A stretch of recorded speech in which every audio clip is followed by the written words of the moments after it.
Hello everyone, JWR here, and today we're going over the RP issue of Canon characters. Now, before y'all jump on it and go, but you've done this video before. Yes, I have, but I'm going to take a different notation on this. For a long time now, I've been watching a few role players, and I've noticed that they seem to have... Oh, before we get into that, I was going to do a reviewing role player, and I told people that I was using laser no need to do it. I was going to start scanning people. Well, apparently, some folks are really sensitive about the role play, and they kind of axed laser. I don't mean they killed the character. I mean they threw a fit on Facebook, and they had him reported. So, poof. This account has been just deactivated because it is not a real person. But there's still 5 billion Sailor Moons out there and 470,000 freaking SNK characters and Capcom characters. But, you know, whatever. Whatever. I digress. That's why I couldn't do a review on a role player. Sorry. It would have been fun for some folks, but, you know, whatever. Back to the point at hand. What I've noticed is a lot of people get certain characters and they stick in that zone. And it's not even like... If you are... Okay, I'll use myself as an example here. I have a stronger affinity towards the dark, neutral kind of people. They're slightly lawful or they're slightly chaotic, depending on your mind frame or whatever. Like Laser was... He took over a company, so he, instead of being just a dick and trying to tear down a company after he took it over because he didn't like them, which he very well could have, when he took it over, he took it over. He became the president of Vector. He became that one motherfucker that everyone had to go to. You want to pass this kind of project? You pass it through me. You want to create artificial life forms and fire energy beams off into Saturn, you pass that through me. That kind of person. He wanted to know every facet of what Vector was doing at all times.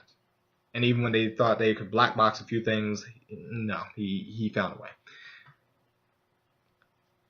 That didn't fully change his alignment, but it did change his affinity towards the Vector Corporation itself. Not the same one from Xenosaga, not them. When I found out they were named Vector, I was like, oh my god. I digress. I digress again. It's the whole principle of the thing of, you have to look at your character and realize what the character would do. And for original characters, it's pretty easy. Now, like I said, I'm more of a dark, chaotic, lawful. I bounce back and forth between them depending on the character. Like, I've role-played Batman. I role-played the Batman that's more like Michael Keaton and not the Christian Bale version. More of the dark, brooding, if I'm going to attack a criminal, I am going to beat him down. And if they come up with a bomb, I'm putting that shit right back on his ass and I'm going to send him on his way.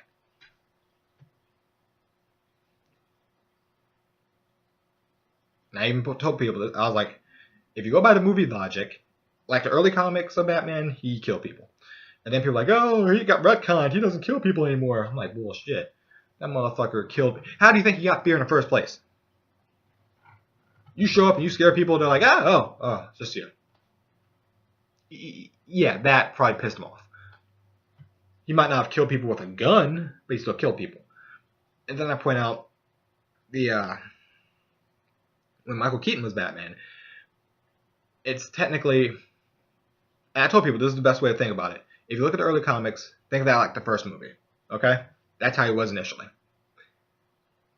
Well, with a gun. But that was changed. And then, of course, Flashpoint Batman kind of used a gun too, so... Makes you wonder. But anyway, I noticed they did that with Batman. Tangent. Stop. So the second movie is when he stopped killing people. He still killed them. Like, the early part of the movie, he was still killing the people. But after seeing what happened to Selena Kyle at the very end, it dawned on him, this is where my vengeance could take me. I could get so obsessed with getting somebody that I end up losing focus and I kill myself with them. Killing people is bad. I need to stop doing that.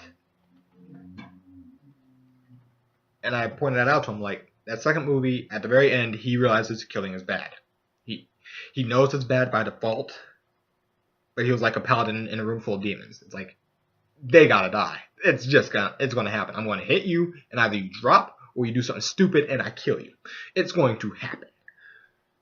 He doesn't want to kill people, but if it comes down to it, I'm dropping you. I'm gonna hit your head against a bell and tumble you down the side and let you fall to your death. Or like the big clown who punched him. I think that's where the meme came from, where that goofy ass face. Because what happened during that scene was, it was a big clown.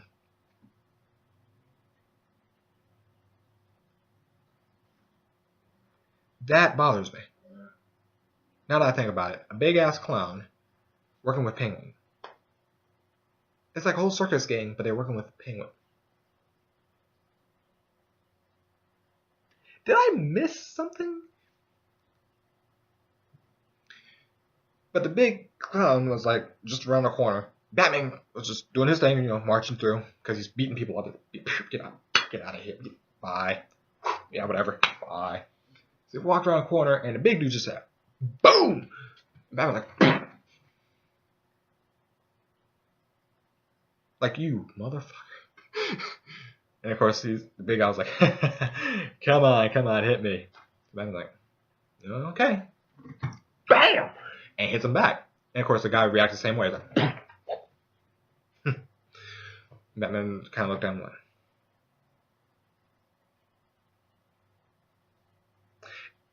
And they both look down, and there's a bomb strapped to his stomach.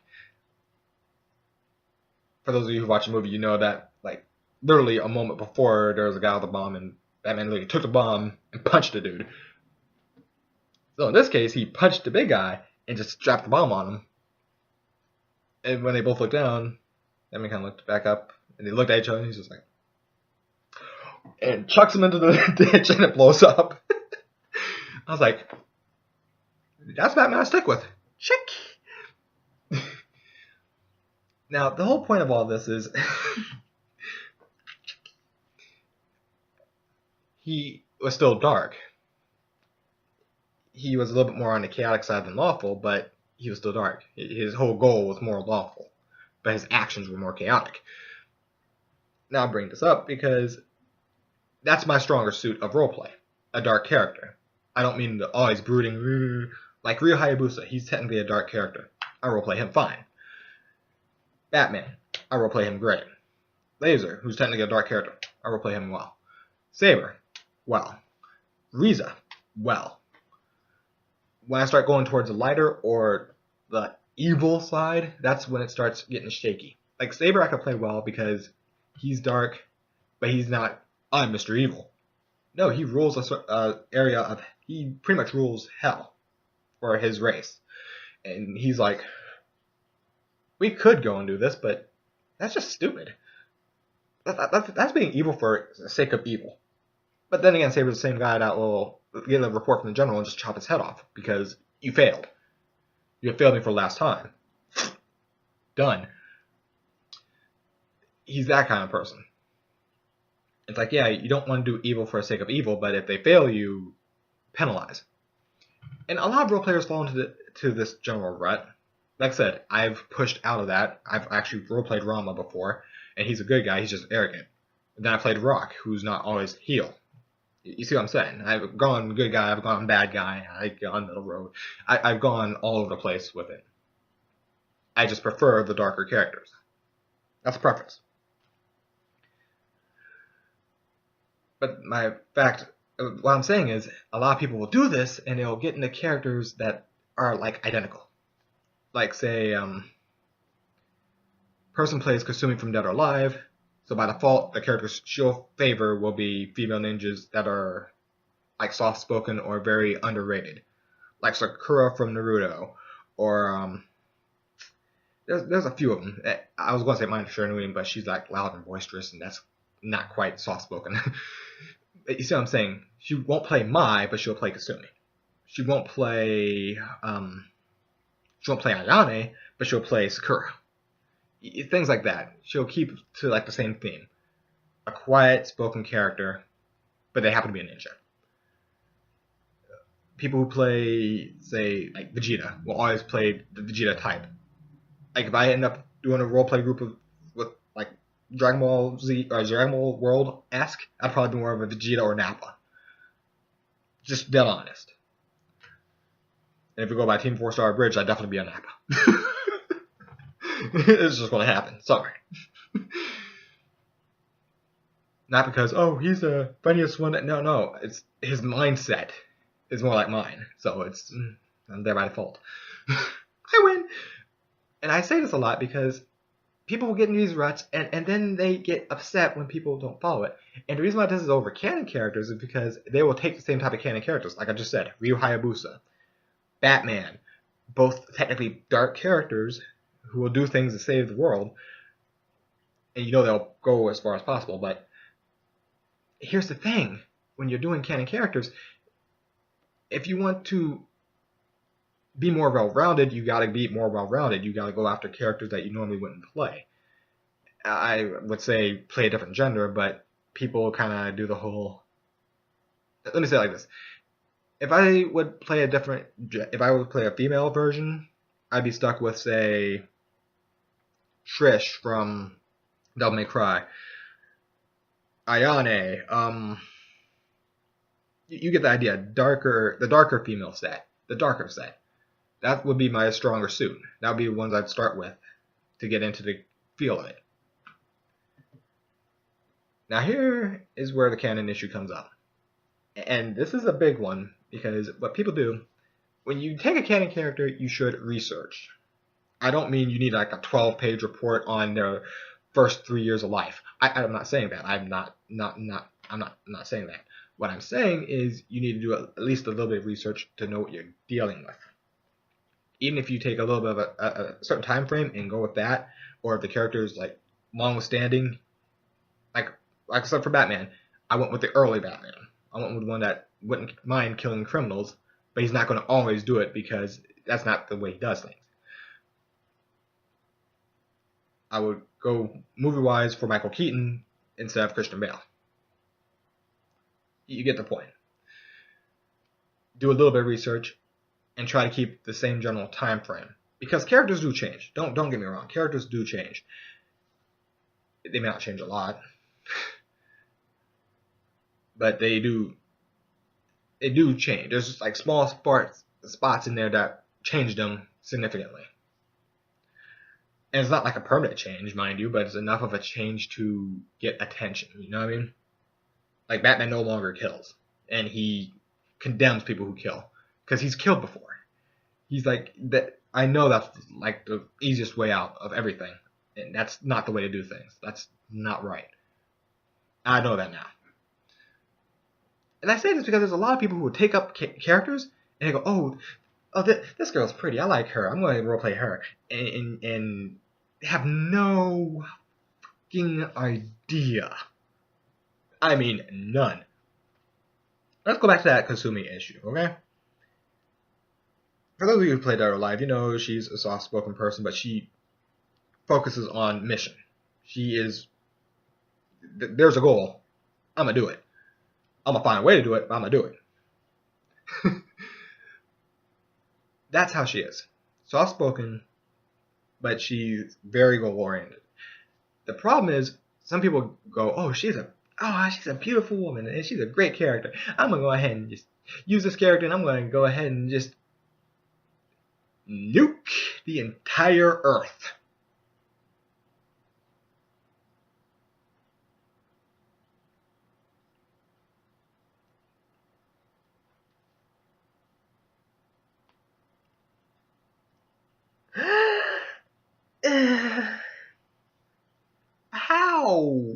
How would you do that? I throw an earth-shattering Kamehameha into the core of the planet.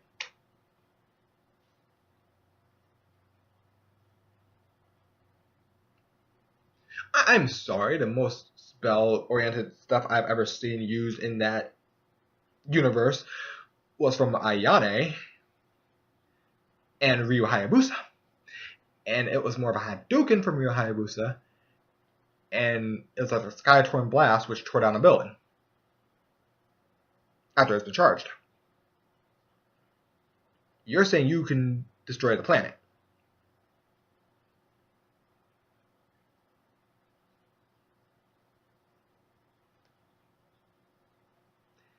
There are so many things wrong with that.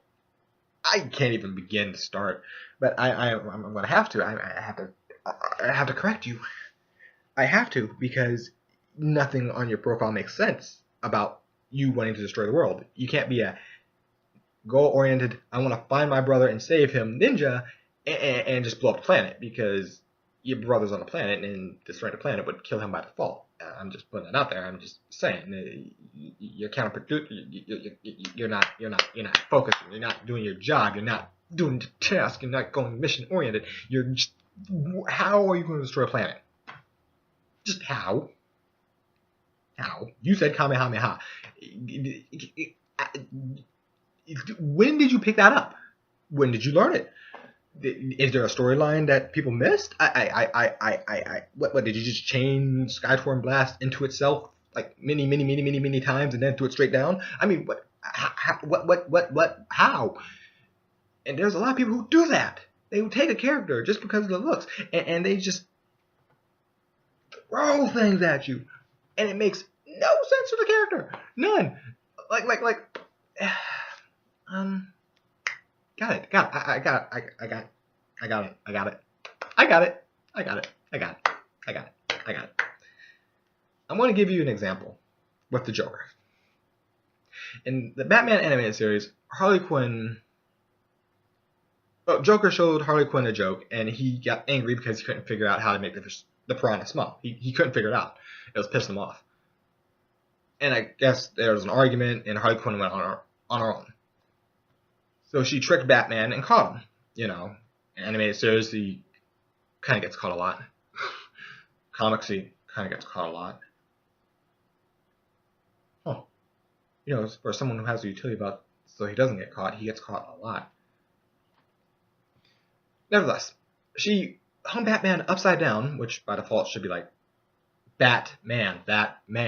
He kind of Batman. But she put him upside down and suspended him over the tank of piranha. She took off the belt, made sure it wasn't there, and she waited.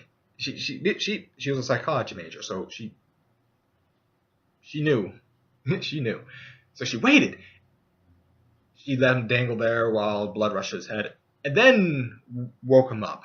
So he was like groggy and disoriented, and he couldn't think of a way out. He literally couldn't. He couldn't swing anywhere because too much blood went to his brain, so he wasn't able to think clearly. So the Batman Gambit trope came up. That's kind of why he's a trope namer. It's kind of based off him. And what he did was he put it together quickly. He's like, hey, you should contact Joker. You know, you're Mr. J. Let him know you figured it out. And she's like, yeah, that's right. I'm going to do that right now. So she calls him up and tells Joker, hey, I caught Batman. I have him suspended over a tank of piranha, and I figured out how to make the piranha small. And Joker hung up, got down to her ASAP, because either A, she's lying out her teeth, or B, she really did, and he has to see this to believe it. So he gets down there, and there's Batman, suspended, upside down, over a tank of piranha. And Harley Quinn's going to Joker, and she's pleased. She is happy with herself. She's figured out a way to get the joke to work. And Joker's kind of sitting there, and he's staring at Batman like, how did that happen? He's still stuck in how that happened. So Harley Quinn starts explaining. She's like, yeah, when you said you couldn't figure out how to get a piranha to smile, I realized they didn't want to be smiling to us, but to the prey, which the person you want to see smile, the piranha smiling, you want Batman to see it, right? He's like, yeah. Well, I simply turned Batman upside down, and dunking them that way, they're going to be upside down, And technically their frowns will be turned upside down, which makes them smiles. So the last thing he's going to see is a bunch of happy faces as he's getting eaten. I figured it out. And you can just see it on Joker's face. Anybody who's role-playing Joker, that's the way to do it too. You gotta let it sink in. You gotta think about his mindset and his personality. Because what Joker did is right to character. It's right to character. He got angry. He got angry. He got pissed off. He got so mad he threw her out a damn window. And the whole reason behind it, if you have to explain the joke, it is not funny. And he chucked her out a window for it. And then he proceeded to free Batman. Process that. Joker threw Harley Quinn, his accomplice, out a window. Just because she explained the joke to the Joker. And then he went and freed Batman. Helped him get all resituated, even gave him back the utility belt, helped him shake off the grogginess. And Batman immediately punched Joker in the face. Thank you. But again, it was according to the Joker's character. But he just saved Batman. He wouldn't do it. Yes, he would. Because the joke was explained to him, the joke's no longer funny. And that's not how Joker wants Batman to go out.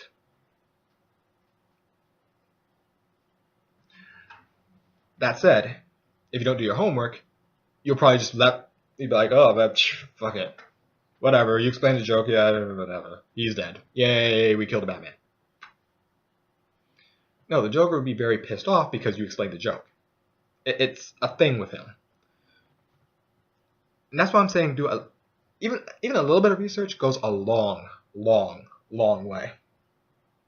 Like the example earlier about Sailor Moon rock bottoming somebody. It doesn't happen. It doesn't happen. It doesn't happen. It doesn't happen.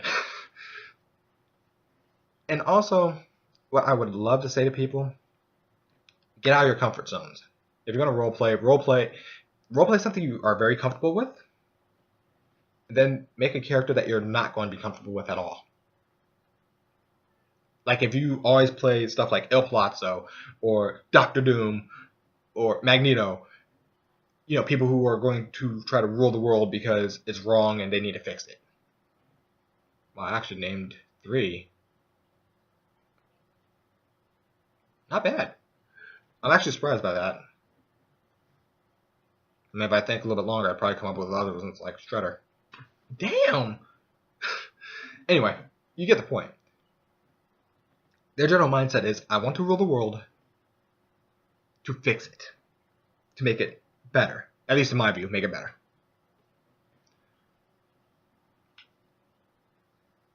If you're always playing that kind of character, then on an offshoot, make a different character from a different universe and make him the good guy.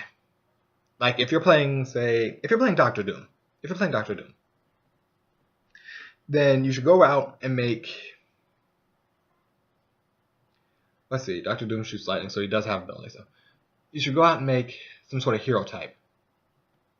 Like Tuxedo Mask is taken over. Fuck. Any type of hero type, like Sonic the Hedgehog, Sailor Moon, Mega Man, anything that's like hero-ish. Like make a paladin. Shit.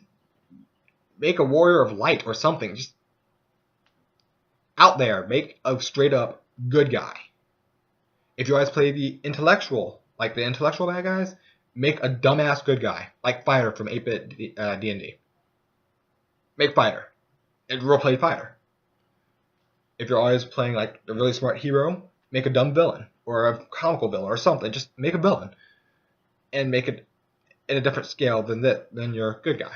If you're say Mr. Fantastic with a high ass IQ or a Spider-Man with a high ass IQ, then you're going to want to go over here to the opposing side and make a dumbass villain. I don't mean a minion, I mean a dumbass villain, or a villain that's comedic, or a villain that is just out of his mind. I would say Deadpool, but he's like, Stuff like Nappa from Team 4-Star. Their version of Nappa, that's a good example. That's like a complete opposite of a smart, intellectual, good guy. Because yes, Nappa has intelligence. You would never know it. You would never know. And a lot of role players, like I said, they get into a comfort zone and they stay there. And then they wonder why. They wonder why on so many things. Why don't I have people playing with this character of mine? Because you're never on it. You're never there. Because you're not comfortable with it, apparently. Or you either A, you don't like it, or B, you're not comfortable with it, or C, you're less comfortable with it, or D, you just like your main characters better.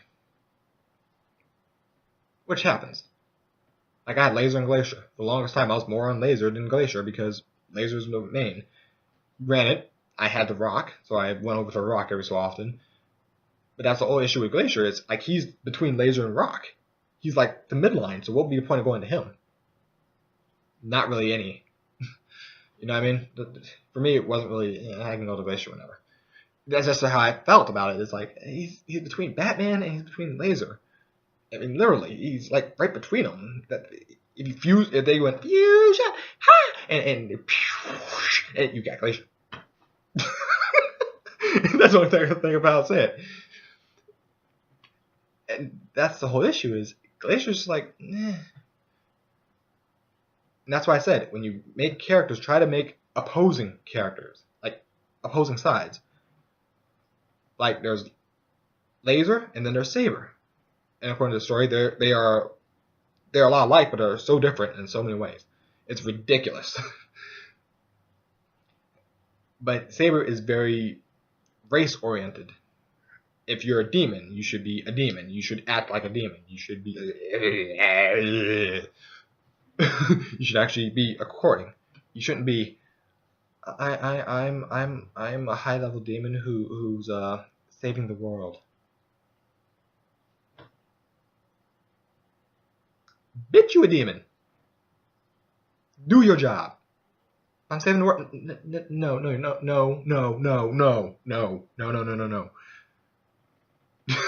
No, none of that. And that's the whole thing about why I'm telling people canon characters. Canon, see, I went on so many different tangents, but it was all basically on canon characters. And that's the whole thing I'm trying to get across to you guys, is if you want to get better with role-playing, you can't just stay in your rut. You have to step out of the comfort zone and take on a different role. Like, if you aren't very arrogant or egotistical or cocky, then you want to role-play a character that is cocky. You want to play a Shawn Michaels or a Rock. You want to play a Vegeta. You want to play somebody who's going to run their mouth. You're going to want somebody who's going to be very cocky. You want to get a role-play character that is totally against you in many shapes of the word to increase your skill and be a role player. This will also help you cut down to issue 1, 2, and 3. It really does. If you're an overly cocky, like, jock person, you'll be role-playing in that case, I don't fucking know, but, you know. Jocks have cell phones, and they can tell me about operating systems better than most of the nerds I've seen, so, go figure. I digress again. But here's the thing I'm trying to say. You go against yourself for at least one character. One, maybe two. And I'm not saying put them as main, but I'm saying take some time with them. Because if you don't do any research on your canon characters, you're going to fail miserably. Now, here's the issue between canon and custom characters, okay? And this is what a lot of people end up doing. They'll take a canon character idea and then just make it a custom character. It's an originally created character. I call him Batwing Boy.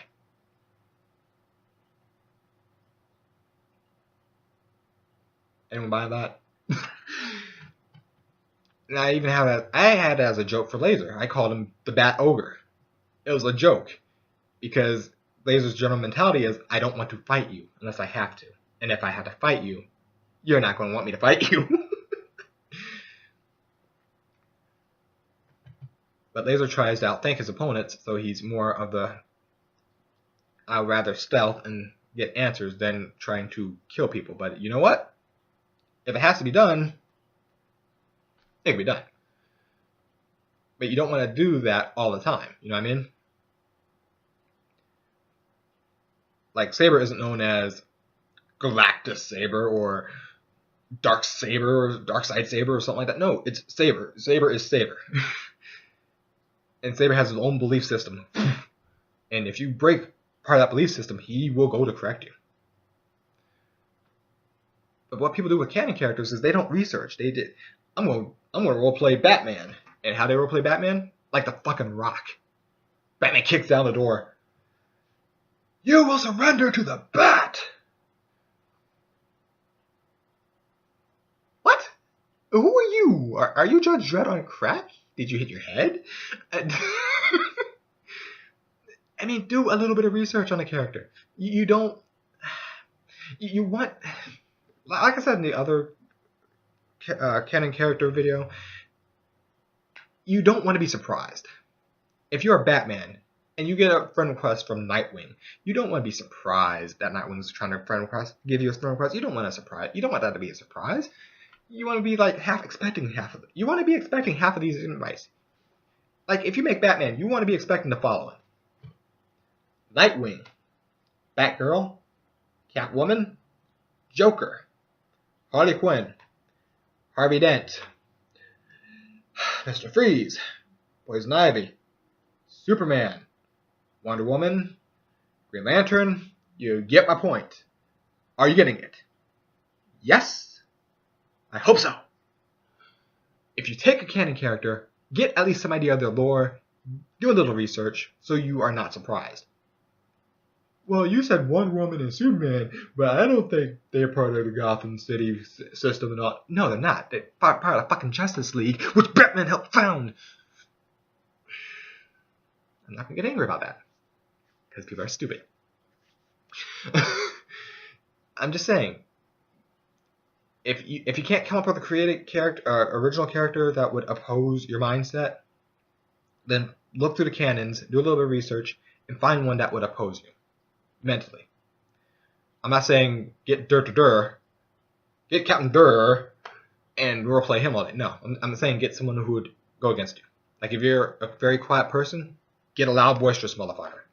If you really believe in all this light and goodness and everything is great, then you want to roleplay something that's closer to evil. Hell, I'll use wrestling as a great example. And then I'll probably end the video there, because it's already longer than it needs to be, and I already did I'm just going over basics here. I'm beating a dead horse. But let me just go ahead and do the examples. And I'm going to use WWE or WWF Attitude Era. That'd probably be the easiest one, because everyone knows those guys. If you're a very quiet introvert, then you want to roleplay stuff like The Rock, Shawn Michaels, stuff like that. Triple H is loud. Or Randy Orton, he's kind of loud. He's more like an assassin of the group, so keep that in mind. Randy Orton's more of an assassin type. He talks a little bit of trash, but he's not. How can I say this? If you put Randy Orton on the mic, and then you give The Rock the mic to destroy Randy Orton, Rock's going to destroy him on a mic. All day, every day, 24 hours a day, 7 days a week, 365 days a year, including leap year. He's just going to run circles around him. Ric Flair, he'd run circles around Randy Orton. You see what I'm saying? You want quick wit. The thing about text is you don't have to answer immediately, unless you're on AOL, then you probably should. But most of the time, if you're doing stuff like wall posts or message boards, you don't have to answer immediately. So you have time to think on how to be cocky and how to respond to it in a cocky manner. If you're a very cocky person, on the other hand, if you're very cocky and very loud, you want to go with characters that aren't. Characters that aren't that powerful or just very quiet, like Tajiri, or, again, quiet, maybe go more with Randy Orton if you want to have some strength. Like, actions speak louder than words. Fuck you. If you're a small guy, roleplay something like Kane or Undertaker, something that's very big. Brock Lesnar, something that's very big. And if you're a very big guy, roleplay something very small, like Rey Mysterio, or no, that's actually a very good one. Tajiri or Rey Mysterio, very small people, very quick. Reason being is because their mentality is based. It's not based on their size, but their mentality is closer to their size. It's a lot more appropriate for them.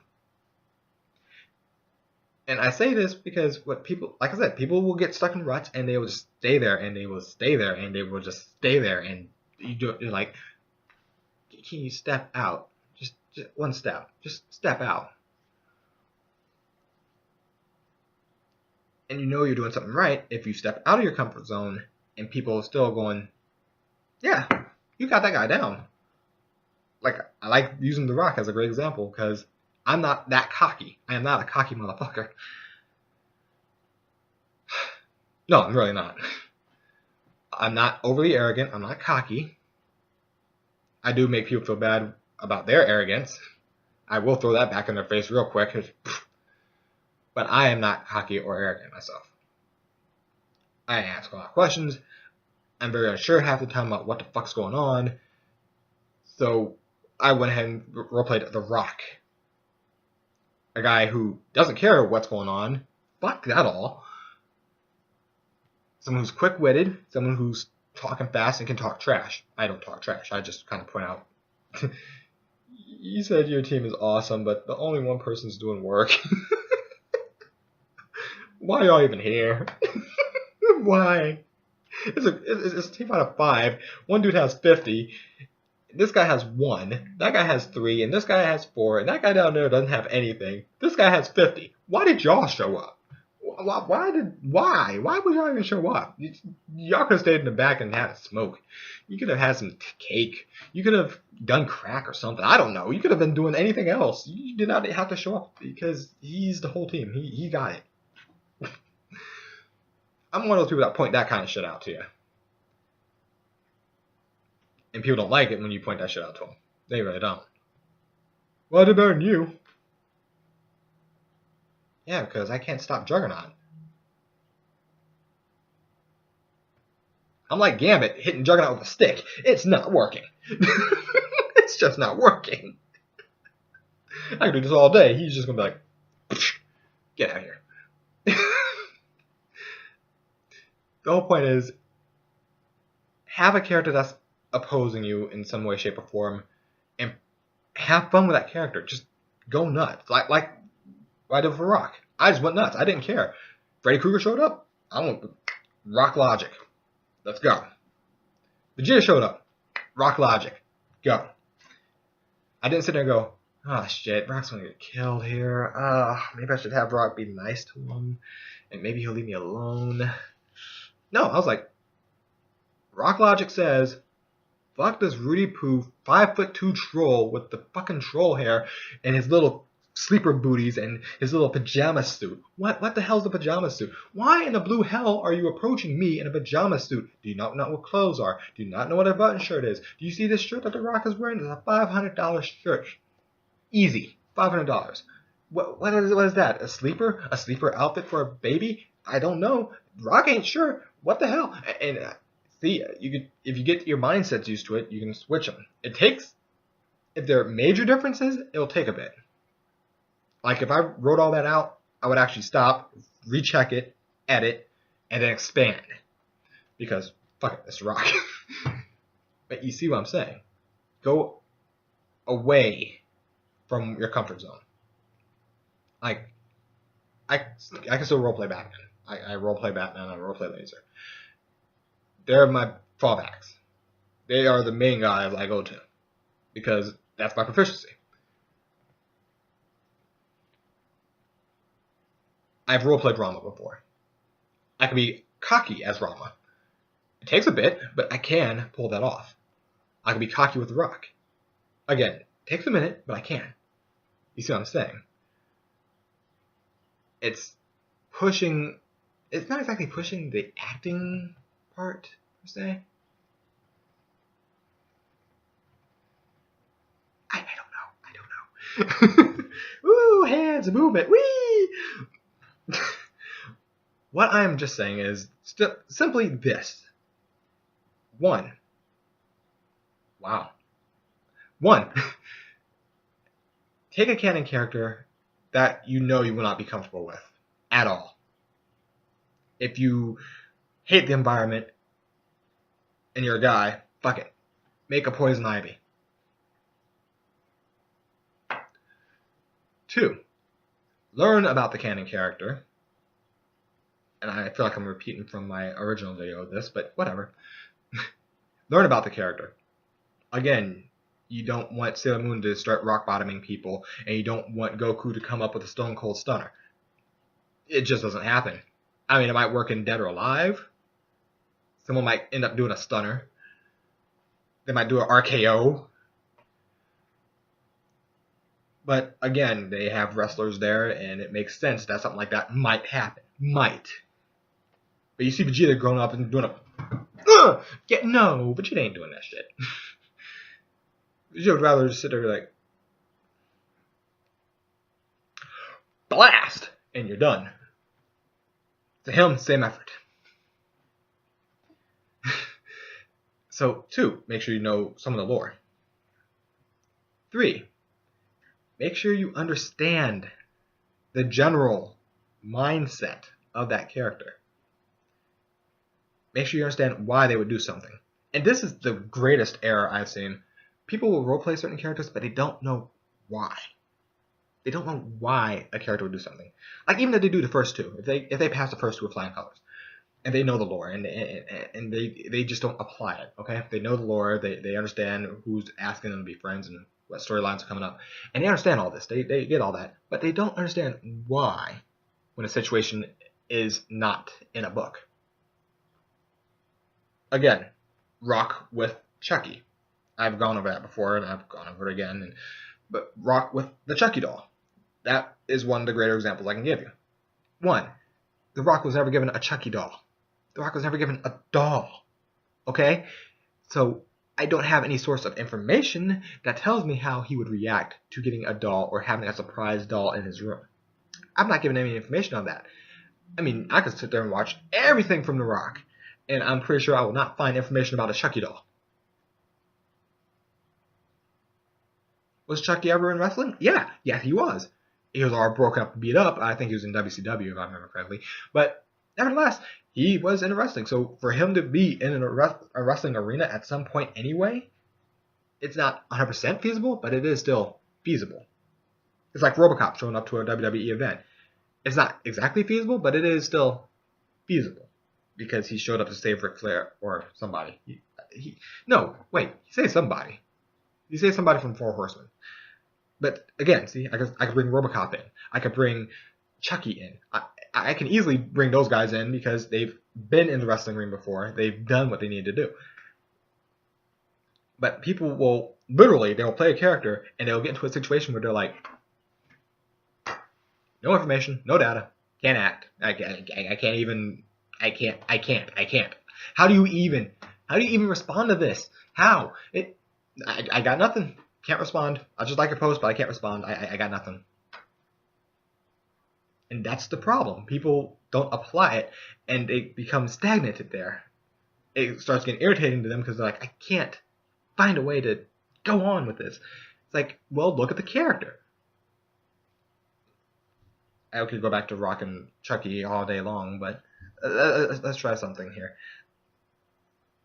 I'm gonna try an exercise. I'll do a video of an exercise later. But I just want you to think about this.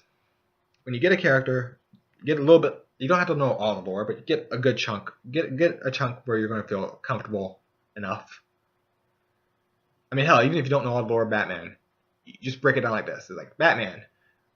What do I need to know about Batman? Well, Bruce Wayne is very outgoing. He's very personable. He's a playboy. So you can flirt a little bit. That's as Bruce Wayne. You're a rich boy. You're a rich kid. Pretty much think of a rich kid that isn't a brat. And as Batman, you're more of an emo. Oh, you mean, oh, I'm so sad. No, you're not that kind of emo. You're not emo and that. You're more of a goth. You're more goth than emo, but you're still in that dark zone where people are going to confuse you. You're more of the goth. You have the darker themes. You have something in the back of your mind that makes you brood, and you'll brood every so often, but you're not going to sit there and make that work against you. So you're more of a goth. As it is. You're more of a goth. You're very smart. You're very strong and skilled, but you're not going to let your enemies know that you're strong and skilled, unless you absolutely have to. You favor stealth and fear over brute force. You favor intelligence over brute force. You get what I'm saying? Your character is a lot smarter than most people. Your character is very educated, a lot smarter, a lot more trained, and your favorite items are stealth and fear. Those are your top things, stealth and fear. If you can avoid fighting, great. If you can't avoid fighting, like if you have to apprehend or neutralize, then you neutralize quickly. You neutralize like a ninja. You don't want to sit there and try to box all day long. If it comes down to it, you can, but you don't want it to. That's the bare minimum you need to know. That you're a gothic type of person. You're a goth person. Very smart, very intelligent. You rely on stealth and you rely on fear. And don't kill people, if you can avoid it. And as Batman, you are going to avoid that at all costs. That will be the one rule you don't break. And that's it. That's Batman in a nutshell. That's not even knowing all the lore. That's just breaking it down basic. Goth character, dark, intelligent, favors stealth and fear over straight confrontation. Though you prefer those two. You prefer to be informed. Simple as that. Flash, cocky, fast, very arrogant in his own skill for obvious reasons. But when push comes to shove, he's very compassionate towards others. He tries to help people. Superman, a Boy Scout. You try to do the right thing no matter what the situation is, and you're like a paladin that isn't a paladin exactly. You hold humanity at this standard, and if they go under it, you tend to not be favorable of that. You respect Batman, but he's still down here. Wonder Woman.